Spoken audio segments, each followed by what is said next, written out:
नमस्कार। सबसे पहले तो मैं केरल के सारे निवासियों को एक मिसअंडरस्टैंडिंग दूर कर देना चाहता हूँ। ना हमारी फिल्म, ना मैं, ना मेरी टीम का कोई भी व्यक्ति केरल के स्टेट या केरल के लोगों के अगेंस्ट हैं। केरल एक बहुत ही प्यारी जगह है, गॉड जोन कंट्री है। लेकिन गॉड जोन कंट्री में अगर कुछ गलत हो रहा है तो वो लोगों तक पहुंचा के उस गलती को ठीक करना, ये हमारी कोशिश है। और मैं आपसे वादा करता हूं कि अगर आप फिल्म देखेंगे तो आपको समझ में आएगा कि हमने ना केरल या ना केरल के लोगों के प्रति कोई नेगेटिव बात इस फिल्म में है। ये फिल्म कुछ क्रिमिनल्स को एक्सपोज करती है, कुछ क्रिमिनल्स जो केरल में रहते हैं, कुछ जो मध्य प्रदेश के हैं, कुछ राजस्थान के हैं। और इसी वजह से इस फिल्म का नाम केरल स्टोरी 2 गोज़ बियॉन्ड ये रखा है हमने। मैं उम्मीद करता हूँ कि केरलवासी, जितने भी केरल के लोग जिनको हमारे शीर्षक से ऐसी एक गलतफहमी हुई है कि हम केरल को बदनाम करना चाहते हैं या उनके लोगों को बदनाम करना चाहते हैं, मैं उन्हें विश्वास दिलाता हूँ पिक्चर आप देखेंगे तो आपको रियलाइज़ होगा कि हम केरल को बिल्कुल भी नेगेटिव लाइट में नहीं दिखा रहे। ये केरल के कुछ क्रिमिनल्स की बात है जैसे बाकी स्टेट्स के क्रिमिनल्स की बात है। तो ये क्लैरिफिकेशन बहुत ज़रूरी था। बाकी आप सबको पता है कि आज केरल में केरल की जो डिविजनल बेंच है उसने कल जो स्टे हमें मिला था उसको आज खारिज किया है और फिल्म की रिलीज़ का रास्ता उन्होंने क्लियर कर दिया है। फिल्म अब शोज़ हमारे ऑलरेडी खुलना शुरू हो चुके हैं। तो लोगों से आग्रह है कि एक बहुत कड़ी मेहनत से बनी हुई एक सच्ची फिल्म है। और हमारी फिल्म की सच्चाई का सबसे बड़ा प्रमाण मुझे ये लगता है कि केरल की कोर्ट ने स्टे ऑर्डर को वेकेट किया है। अगर हमारी फिल्म झूठी होती तो केरल की कोर्ट उसको देख लेती और बिल्कुल भी ये स्टे वेकेट नहीं होता। तो मैं केरल की कोर्ट का, माननीय जस्टिस, ऑनरेबल जस्टिस का बहुत तहे दिल से शुक्रगुजार हूँ, मेरी और मेरी पूरी टीम की ओर से।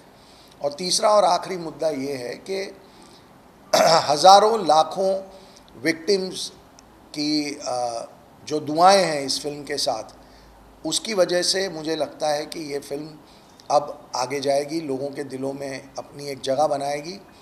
अभी दिल्ली में हमने एक इवेंट किया था जहाँ पे हम करीब 50 के करीब विक्टिम्स को ले आए थे ताकि हम लोगों को ये बता सकें कि ये रहे विक्टिम, ये कोई मनगढ़ंत कहानी नहीं है, ये कोई फिक्शन नहीं है, ये रियल कहानियाँ हैं। और उन लड़कियों में से कुछ लड़कियों ने अपनी कहानियाँ बताई भी। एक माँ ने अपनी कहानी बताई जिसकी बेटी को पॉइंट ब्लैंक रेंज पे शूट कर दिया गया। तो वहाँ पे एक सवाल उठा था कि केरल से क्यों लड़कियाँ नहीं आई, केरल से आने वाली लड़कियाँ, अगर केरल स्टोरी नाम है तो मैं उस पर सिर्फ इतना ही कहना चाहता हूँ कि पहली केरल स्टोरी के वक्त हमने एक इवेंट किया था। केरल से 26 लड़कियाँ आई थीं, उन्होंने अपनी कहानियाँ बताई थीं। और भी बहुत सारी लड़कियां केरल में इससे पीड़ित हैं जिनके वीडियोज़ हैं हमारे पास, जो मैं मेरी टीम से आग्रह करूंगा कि वो आप लोगों के साथ शेयर भी कर लें। और अगेन, ये केरल में बिल्कुल नहीं होता लव जिहाद, या केरल में ऐसा कोई विक्टिम नहीं है, ये एक झूठी बात फैलाई गई है, ये इसमें बिल्कुल सच्चाई नहीं है। वहाँ पे ऐसे विक्टिम्स हैं और ये फिल्म उन्हीं में से एक विक्टिम की कहानी आपके सामने लाएगी, और एक और कहानी जो मध्य प्रदेश की है और एक राजस्थान की है। तो यही मेरे 3 विषय थे। अब आपके कुछ सवाल हों तो आप बता सकते हैं। Can you tell us on what basis you got the permission? Because they had put a stay on it, but now what changed and how did it change? Basically, see, I'm not a legally very smart guy. I don't understand law that well. But what I do understand is that, and I was not even present in the hearing, I was in Bombay. But what I do understand is that our stand was convincing enough for the Honorable Justice to, both the justices, to revoke the ban. Finer details, even I would love to read the order to understand. The order has just come, it's a long order for me to read, so I will take some time to read it. But what I do understand is that they were convinced that what our side was saying was the legally correct side. साथ ही sensor Kerala high court का भी कहना था कि sensor board ने इस movie को किस प्रकार पास कर दिया क्योंकि काफी सेंसिटिव मूवी है। देखिए, अब जब ये ऑर्डर आ चुका है तो उस बात पे जाने का कोई मतलब नहीं है, क्योंकि फाइनली जो ऑनरेबल जस्टिस डिवीजन बेंच के थे उन्हें सेंसर बोर्ड के काम में कोई कमी नहीं लगी। एक क्लैरिफिकेशन मैं कर देना चाहता हूँ, जनरली किसी भी फिल्म की सेंसर स्क्रीनिंग में 4 से 5 लोगों की कमेटी होती है। इस फिल्म की कमेटी में 8 लोग थे, जिसमें 2 केरल के सोशल वर्कर्स को बुलाया गया था, खास सो दैट केरल का अगर रिप्रेजेंटेशन गलत है तो वो उसे करेक्ट करवा सकें। एक दिल्ली से प्रोफेसर बुलाए गए थे जो सोशियो पॉलिटिकल सब्जेक्ट्स के एक्सपर्ट हैं। इन 3 एक्सपर्ट्स ने इस फिल्म को देखने के बाद जो भी एक लंबी चर्चा हुई, उसके बाद उन्होंने इस फिल्म को सर्टिफिकेशन दिया है। तो इस बात को जो पहले कोर्ट ने शायद उतना नज़रअंदाज किया या उतना इम्पोर्टेंस नहीं दिया, जो बाद में मुझे लगता है कि जो दूसरी बेंच थी उन्हें लगा कि अगर इतने एक्सपर्ट्स ने फिल्म देखी है तो देयर इज़ नो रीज़न कि वो सर्टिफिकेट पे सवाल उठाया जाए। सर, और भी स्टेट का भी तो दिखाया गया, जैसे टेलर का दिखाया है। सॉरी, और भी स्टेटों का दिखाया है। जी जी जी। बट केरला वालों को ऐसा क्यों लग रहा है? टाइटल की वजह से लग रहा है या उन्होंने पिक्चर देखी नहीं? देखिए, एक लॉबी बहुत वक्त से एक्टिव है, जो पार्ट 1 के वक्त भी हमारे साथ उन्होंने बहुत संघर्ष किया था। इस बार भी उन्हीं का एक अप्रोच है। आप ट्विटर पे भी देखेंगे तो फिल्म के हक में बोलने वाले पूरे भारत से लोग बोलते हैं, सिर्फ और सिर्फ केरला से विरोध, 80% से ज़्यादा विरोध केरला से आता है। उनकी एक उनका आर्ग्यूमेंट है कि केरल में लव जिहाद नहीं होता और हम जो दिखा रहे हैं वो झूठ है, जबकि हकीकत ये है कि पहली फिल्म की तीनों कहानियाँ और इस फिल्म में जो केरल की हम कहानी बता रहे हैं वो वहाँ के सोशल मीडिया पे बहुचर्चित कहानियाँ हैं। तो हम कोई भी बात ऐसी नहीं बोल रहे हैं जो गलत है। दूसरी बात, हम 26 लड़कियों को हम खुद ले आए थे और 26 विक्टिम से तो हमने ही आप लोगों को रूबरू करवाया था। और तीसरी बहुत ही इम्पॉर्टेंट बात, केरल असेंबली के फ्लोर ऑफ द हाउस पे 2012 में सवाल पूछा गया था और तब के सीएम ओमान चांडी जी का जवाब था कि 7,713 कन्वर्जन के मुद्दे हुए हैं। ये डॉक्यूमेंट पब्लिक में अवेलेबल है। और अगर 7,713 कन्वर्जन के मुद्दे अगर किसी स्टेट के लिए चिंता का विषय नहीं है तो मेरे लिए वो ताज्जुब की बात है। और वो उसी पार्टी के चीफ मिनिस्टर थे जो पार्टी आज रूलिंग में है। और मैं कहता हूं कि अगर 7,713 का आंकड़ा ऐसे फ्लोर ऑफ द हाउस पे रखा गया है, उसके बाद हमारी कोशिश ये है कि अगर आपके स्टेट में एक भी क्रिमिनल है, हम कोशिश करें कि इतने खूबसूरत स्टेट को, इतने ग्रेट स्टेट को वो बदनाम कर रहे हैं। हम नहीं बदनाम कर रहे हैं, वो लोग बदनाम कर रहे हैं, तो हमें मिल के उन्हें एक्सपोज करना चाहिए। और हम इसमें केरल के लोगों का साथ मांगते हैं कि हमारे साथ जुड़िए। हमारा विरोध करके आप केरल का नुकसान कर रहे हैं। इतने महान स्टेट को हमारी एक फिल्म क्या डैमेज करेगी? It's one of the greatest states of our country culturally, heritage wise, उसको हमारी एक फिल्म नहीं डैमेज कर सकती। लेकिन अगर हम डिनाइल में रहेंगे और अगर हम ये बात को मानेंगे नहीं कि यहाँ पे कुछ क्रिमिनल्स हैं, एक छोटा तबका ऐसा है जो ये हरकतें कर रहा है और उन्हें हमें एक्सपोज करना चाहिए, तो आप केरल के साथ नाइंसाफ़ी कर रहे हैं, हम नहीं नाइंसाफ़ी कर रहे हैं। बॉलीवुड फिल्म इंडस्ट्री आपकी साउथ फिल्म इंडस्ट्री से कितना सपोर्ट मिल रहा है क्योंकि डायरेक्टर एक्टर जो अनुराग कश्यप है उन्होंने आलोचना की मूवी की। उन्होंने कहा है कि बीफ पराठा इतना इजी कोई खिचड़ी नहीं खिला सकता जितना इजीली वो दिखाया गया कि बीफ पराठा खिलाया जाए। देखिए, मैं अनुराग जी के बारे में मैं कोई व्यक्तिगत टिप्पणी नहीं करता, उनका अपना ओपिनियन है।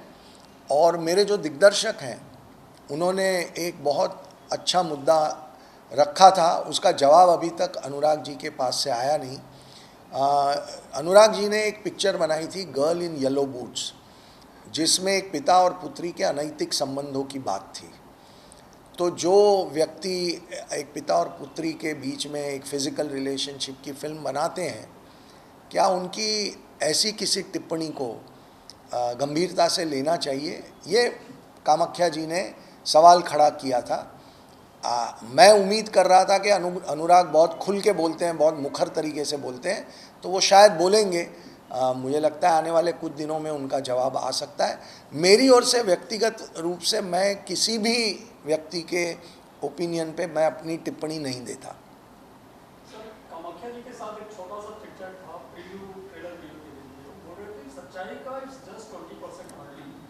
अगर ये 20% आप दिखा रहे हैं तो 100% क्या होगा, और फिर सेंसर बोर्ड 20% में इतना प्रॉब्लम कर रहा है। देखिए, क्या होता है कि उनकी बात बिल्कुल सही है। हमने, क्योंकि हम विक्टिम से मिले हैं, हमने केस पेपर्स पढ़े हैं, हमने कोर्ट के FIRs पढ़े हैं, कोर्ट के जजमेंट्स पढ़े हैं, पुलिस की FIR पढ़ी हैं, और विक्टिम्स को जब आप मिलते हैं और उनकी बातें आप सुनते हैं तो आपको लगता है कि इतना तो मैं स्क्रीन पे दिखाऊंगा ना तो लोग अंदर थिएटर में बैठ नहीं पाएंगे। तो आपको उनमें से कुछ चीज़ों को छोड़ देना पड़ता है। आप इतनी बुरी सिचुएशंस होती हैं कुछ लड़कियों के साथ, उनकी ज़िंदगी में हुई हैं, कि आप उनको दिखा भी नहीं पाएंगे, और दिखा दी अगर आपने तो लोग देख नहीं पाएंगे। और यही बातें हमें मजबूर करती हैं कि इन क्रिमिनल्स को एक्सपोज करना ही चाहिए, और इन्हें किसी धर्म या किसी समाज के दायरे में नहीं देखना चाहिए, उनको सिर्फ क्रिमिनल्स की तरह देखना चाहिए। यही हमारा कहना है। 15 कट्स ऐसा न्यूज़ में था, 15 जी। कट्स सेंसर में दिए हुए थे। उस कट के बाद से मेन स्ट्रीम लाइन जो अपना स्टोरी का है उसमें कुछ डिफरेंस आया है या कुछ? नहीं, कोई डिफरेंस नहीं आया है। पर वो कट्स सेंसर बोर्ड ने दिए, हमारे साथ बहुत चर्चा हुई, और हमें भी लगा कि उनकी बात में बहुत वजूद है, और हमने उन कट्स को एक्सेप्ट किया है। तो पर उससे हमने पूरी कोशिश की है कि उससे फिल्म की कहानी या उसके स्क्रीन प्ले या उसके ओवरऑल नैरेटिव में बिल्कुल भी फ़र्क ना पड़े।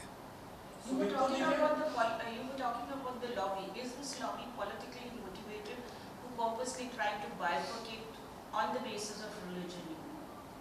I don't know whether this lobby is politically motivated or no.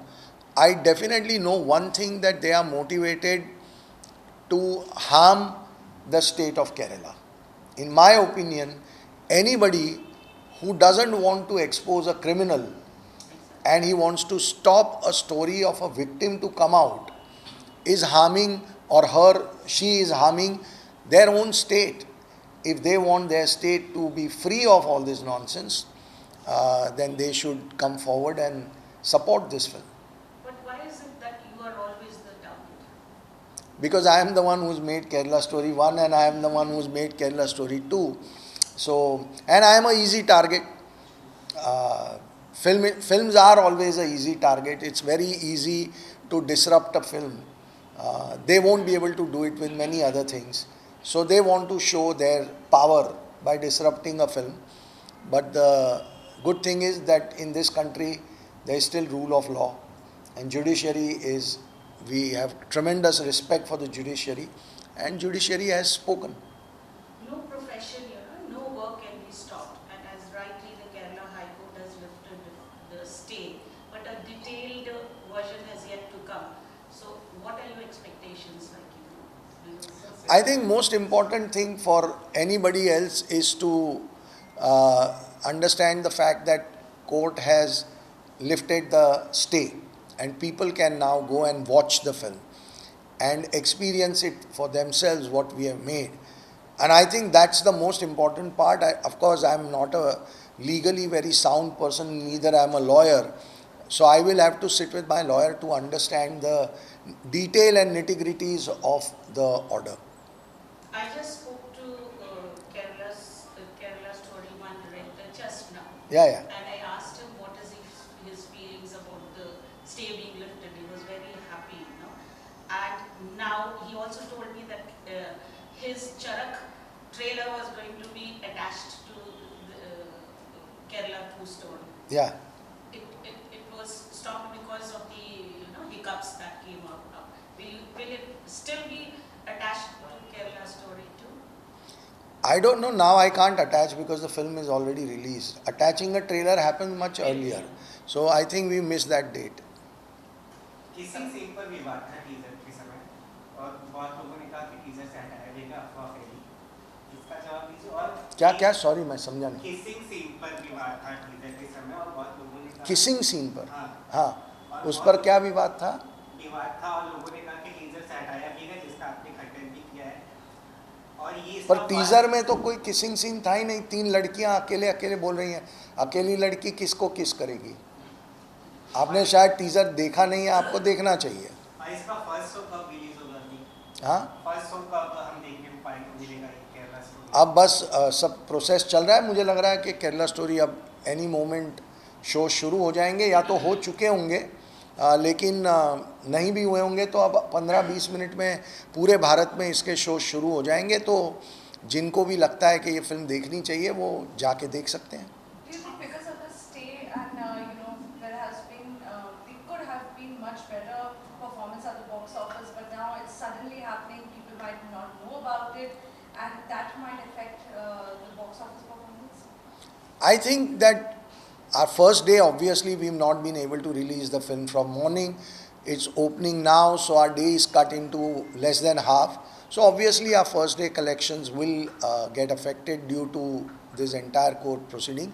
But I believe when the film is good and if people like it, then those collections improve over a period of time, and you eventually make up for all the losses that you suffer. And any publicity is good, I think. Now people will be very eager to enter the theatre and know, they will want to know what exactly was the reason that the hype they went for the stay and publicity is very good because this topic now has become a national debate.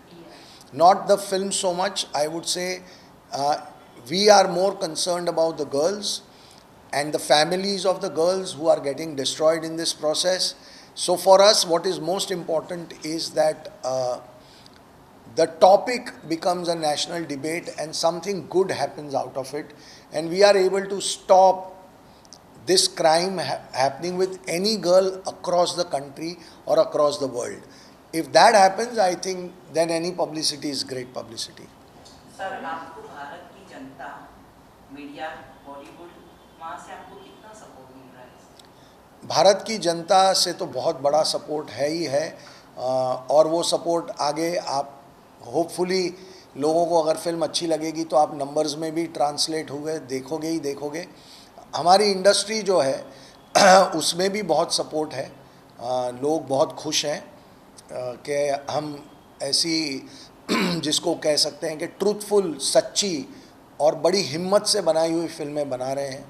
तो कई लोग होते हैं जो बहुत दिल से support करते हैं। तो सर, आपने ये 3 लोगों को चूज किया, राजस्थान, मध्य प्रदेश और केरला, बाकी जगह पे भी क्राइम तो होते ही है। हाँ, पर एक फिल्म में आप 3 से ज़्यादा कहानियाँ बताएंगे तो लोग कनेक्ट नहीं हो पाता। आपको 2 घंटे का टाइम पीरियड होता है, आपको उसमें एक इस प्रॉब्लम को एक भारत के लेवल पे रिप्रेजेंट करना है कि ये पूरे भारत में हो रहा है। केरला स्टोरी 1 में सिर्फ केरल की बात थी, केरल में होने वाले एक टेरर प्लॉट की बात थी। आईसिस कैसे लड़कियों को गुमराह करके उनके साथ गलत कर रहा है। ये फिल्म पूरे भारत में एक अलग मॉड्यूल चल रहा है, उसकी बात कर रही है।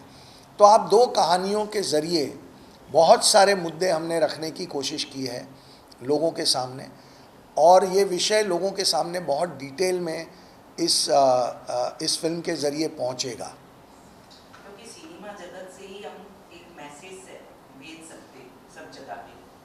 आपका जो मैसेज है वो सिनेमा के थ्रू ही सब लोगों के पास जाएगा। जी, तो क्या आप इसके बाद सक्सेस तो होंगे ये movie 100%? Thank you so much. तो आगे भी बनाओगे इसे? ये तो डिपेंड करता है कि आगे कहानियाँ क्या होती हैं।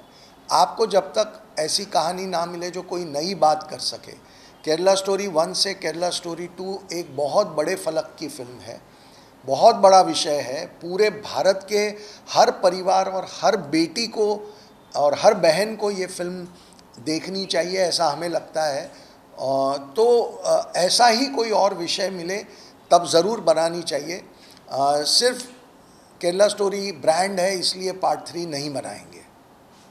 कहानी होगी तभी आगे सोचेंगे। पार्ट 1 के डायरेक्टर सुदीप्तो जी रिपीट नहीं हो पाए जो एक्सपेक्टेड था, but any specific reason why he was not why is not part of that? वो उन्होंने अपना खुद का प्रोडक्शन हाउस शुरू किया है और वो अपने खुद के प्रोडक्शन हाउस में बिज़ी हैं। तो ये फिल्म ऐसी फिल्म है जो आप कोई और फिल्म बना रहे हैं उसके साथ साथ नहीं बना सकते। आपको 1 साल 1.5 साल इस फिल्म को देना पड़ेगा, जो समय उनके पास था नहीं, और मेरे लिए उस समय के बिना उनके साथ काम करना मुश्किल था। पार्ट 3 नेक्स्ट ईयर तक या in a recent time can we expect? नहीं, ऐसा मैंने अभी स्टोरी ऐसा नहीं कि द एंड हो गया लग नहीं, देखिए कोई नया एंगल भी होना चाहिए। जैसे केरला स्टोरी 1 और केरला स्टोरी 2 में एक नया एंगल इंट्रोड्यूस हुआ है। पहली फिल्म से एक बहुत अलग विषय है, लेकिन आपको भारत भर में कैसे एक मॉड्यूल चल रहा है वो दिखाएंगे। ऐसे कोई नया विषय मिलेगा तो ज़रूर हम इस पे सोचेंगे।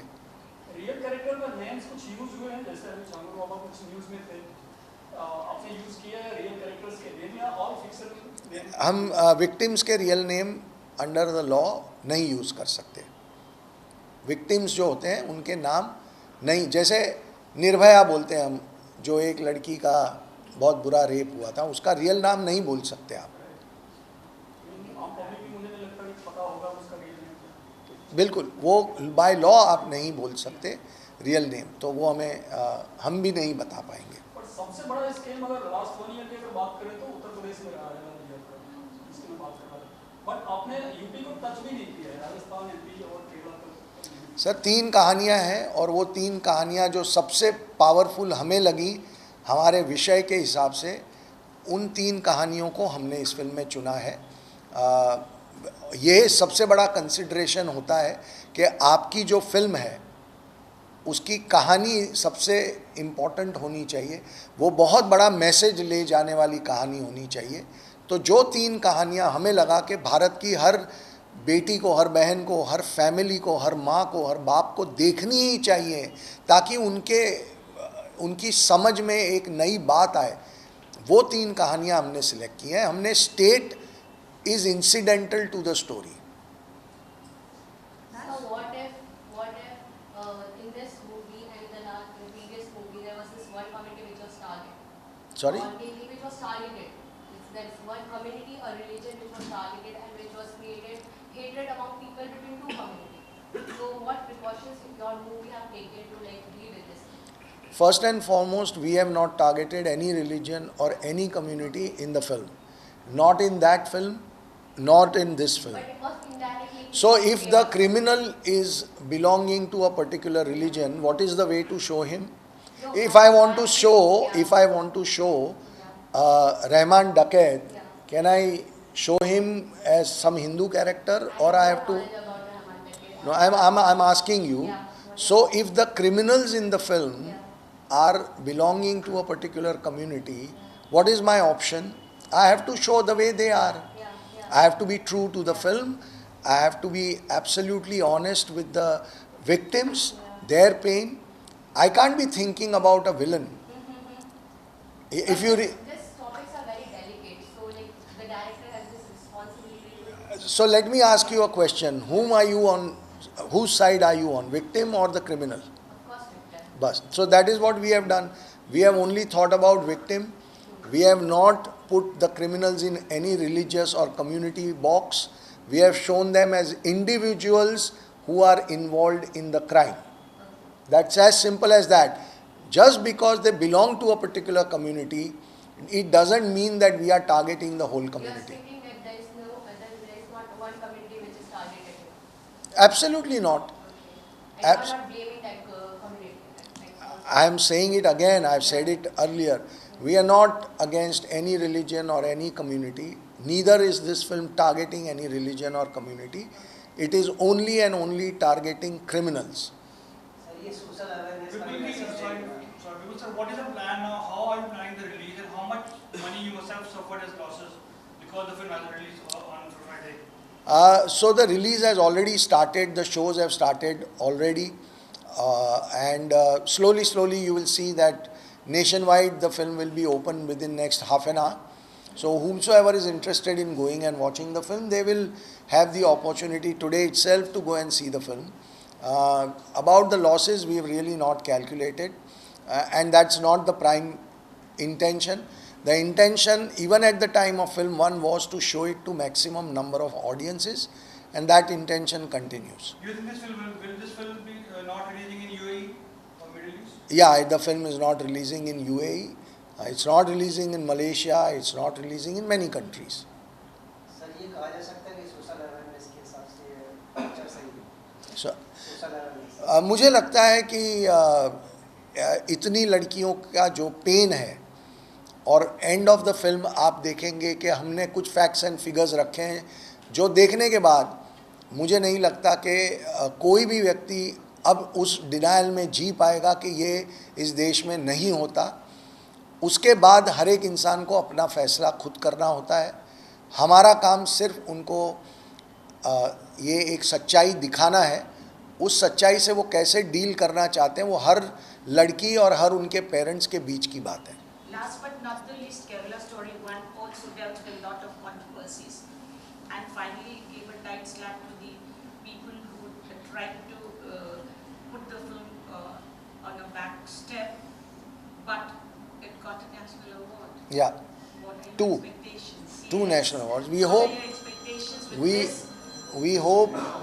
we hope that we receive a lot of love from the audience. We also feel that this film is able to impact in a positive way millions of lives, millions of girls, their families, and their life has some positive outcome because of this film.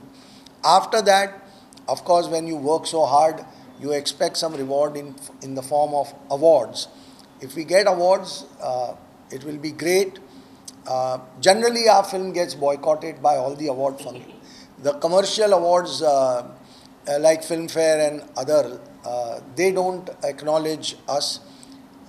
But National Award is different. Much bigger than all these. Yes, of course, much bigger and much better. So we hope that, I can guarantee you that we'll be boycotted in Filmfare and other commercial awards. But I'm sure that National Award will probably look at our work, and if they consider it, we'll be honored. Guys, thank you. Sir last point sir Kerala one के sensor से ये तो साफ हो गया कि जनता ऐसी छुपी हुई सच्चाई देखना चाहती है जी. पर फिल्म जगत के ही कुछ लोग इसका विरोध कर रहे हैं और क्या राजनीति आपको क्या लगता है आपका साथ बॉलीवुड ही नहीं दे रहा है मैंने अभी कहा बॉलीवुड नहीं बनाना चाहते मैंने अभी कहा कि बॉलीवुड हमारा बहुत साथ देता है. देखिए, मैं आप लोगों को ऑनेस्टली एक बात बताना चाहता हूँ. मैं ये नहीं बोलना चाहता था, पर अभी आपने जो सवाल पूछा है तो मैं ये बता देता हूँ. रिस्पॉन्सिबिलिटी एक फिल्म के प्रति सबकी होनी चाहिए. पिछले 2 दिनों से हर मीडिया चैनल ने और हर न्यूज़ पोर्टल ने कभी लिख दिया कि हमारा टीज़र हमें पुल डाउन करने के लिए बोल दिया गया, कभी बोल दिया गया ट्रेलर हमारा पुल डाउन हो गया, कभी ये बोल दिया, कभी वो. तो क्या आज आप सब लोग उसे अपनी गलती मान के ठीक करेंगे? कोई नहीं करता. वो लोग बोलते हैं अच्छा वो हो गया, चलो अभी हम सिर्फ आज की बात करते हैं कि फिल्म के ऊपर बैन उठ गया. आपने कितने लोगों के दिमाग में ये शक डाल दिया कि ये फिल्म रिलीज़ नहीं होगी? तो आपकी क्या जवाबदेही है? आप बॉलीवुड से सवाल पूछ रहे हैं, आप कभी अपने आप से भी पूछिए कि क्या हमें रिपोर्टिंग करने से पहले, मैं अवेलेबल आदमी हूँ, मैं सबसे बात करता हूँ, सबको पता है. आप में से किसी ने, एक जन ने मुझे फ़ोन करके नहीं पूछा कि भाई आपका ट्रेलर या टीज़र पुल डाउन करने का ऑर्डर आपको मिला है क्या? तो आज मीडिया की क्या रिस्पॉन्सिबिलिटी है? आज आप क्या करेंगे ये आपको तय करना है. क्या आप बोलेंगे अपनी ऑडियंस को कि हमने वो जो 2 दिन तक कंसिस्टेंटली एक कैंपेन चलाया इस फिल्म के अगेंस्ट, वो गलत था, वो झूठ था, सच्चाई ये है। ना कभी इसका टीज़र बैन हुआ, ना कभी ट्रेलर बैन हुआ, और फिल्म के ऊपर एक स्टे लगा था जो आज वैकेट हो गया। ये इतनी सच्चाई है। क्या आप में से कोई बोलेगा? I doubt. तो आसान होता है दूसरों के ऊपर आक्षेप करना, लेकिन कभी कभी अपने आप को भी उस कटघरे में खड़े रख के देखना चाहिए। बॉलीवुड में कोई माफिया नहीं है। मेरी इंडस्ट्री बहुत अच्छी इंडस्ट्री है। मेरी इंडस्ट्री में बहुत कमाल के लोग हैं। मेरी इंडस्ट्री में कोई माफिया नहीं है। हम सब अपना अपना काम करते हैं। जब मौका आता है तो एक दूसरे के साथ काम करते हैं, एक दूसरे को मिलते हैं, एडवाइस लेते हैं, सपोर्ट लेते हैं, और सब कुछ बहुत अच्छे से होता है। मेरी इंडस्ट्री में कोई माफिया नहीं है। ना मेरी इंडस्ट्री इस फिल्म के विरोध में है, ना मेरी इंडस्ट्री ने मेरा कोई विरोध किया है। I hope that clarifies. Thank you very much for coming.